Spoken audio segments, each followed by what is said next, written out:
Muslimah Ideologis Katulistiwa, media komunitas dakwah Islam Muslimah Kalimantan Barat, mengedukasi kalangan muslimah berdasarkan Al-Quran dan As-Sunnah, mensiarkan Islam dengan multimedia, menyerukan kepedulian terhadap problematika umat di dunia hingga lokal Kalimantan Barat. Selamat mendengarkan.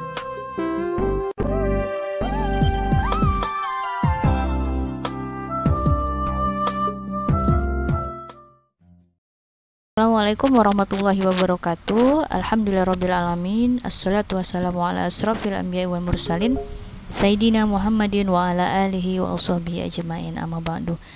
Nah, dispensasi nikah, pergaulan bebas enyah atau bertambah.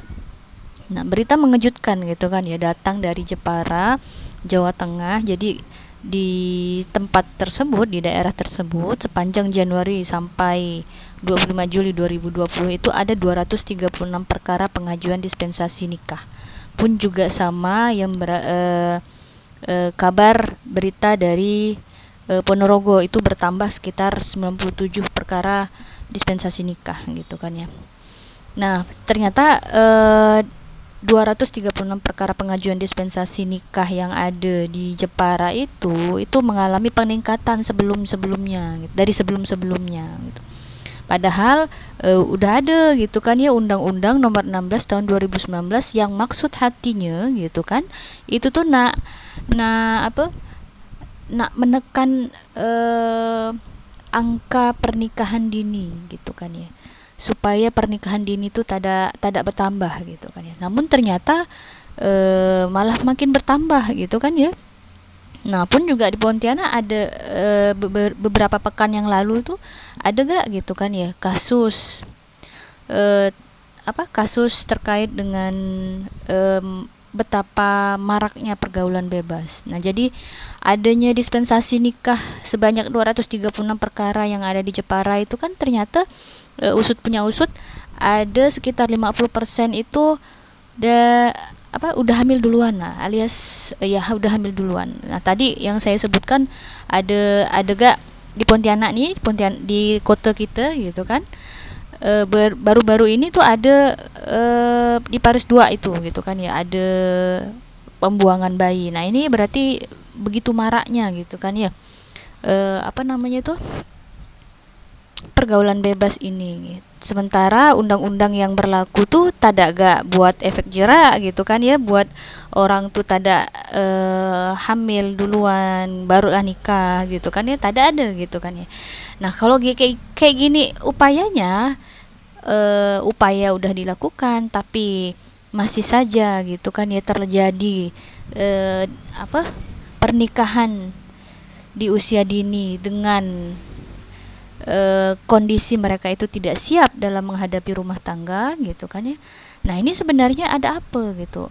Apakah ada solusi yang lain gitu kan ya? Udah ada upaya nih padahal dari penguasa gitu kan, tapi gak menghasilkan gitu kan ya. Nah, ini apakah Islam sendiri punya solusinya? Nah, ternyata Islam tuh punya solusinya gitu kan ya.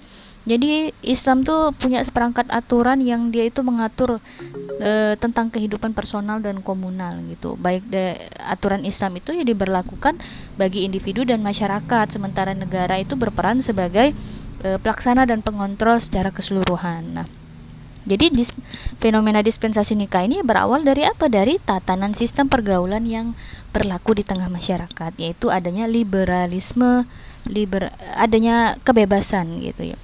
Adanya liberalisasi pergaulan gitu. Nah, ternyata Islam itu punya solusinya. Yang pertama gitu kan ya, aspek ekonomi. Negara akan memenuhi setiap kebutuhan dasar rakyatnya seperti sandang, pangan, dan papan gitu. Termasuklah dalam gratisnya pendidikan gitu. Lalu kemudian aspek pendidikan, negara akan menerapkan kurikulum pendidikan yang seragam, yaitu kurikulum berbasis akidah Islam, bukan akidah sekuler. Jadi anak-anak nih dibentuk menjadi faqih fid din gitu. Bagus dalam baik dalam agamanya dan cerdas gitu, betul-betul cerdas dalam sains dan teknologi. Lalu kemudian aspek hukum, jadi sistem sanksi dalam Islam nih punya dua fungsi gitu kan ya. Pertama itu zawajir, pencegah, dan jawabir, penebus dosa gitu. Nah, pemberlakuan sanksi ini bukan hanya kepada anak yang kategori 18 tahun ya. Gitu. Maksudnya bukan pada kategori anak. Pemberlakuan sanksi ini berlaku kepada mereka yang sudah baligh gitu. Lalu kemudian aspek sosial, Islam itu memiliki sejumlah tindakan preventif. Salah satunya diharamkan hubungan seksual sebelum pernikahan. Dalam Quran surat Al-Isra ayat 32 dan An-Nur ayat 2. Selain itu, gitu kan, kontrol masyarakat melalui pembiasaan amar ma'ruf nahi mungkar. Nah, negara yang menjalankan pencegahan pencegahan terhadap hal-hal yang merangsang naluri jinsiah, seksual, pornografi dan sebagainya.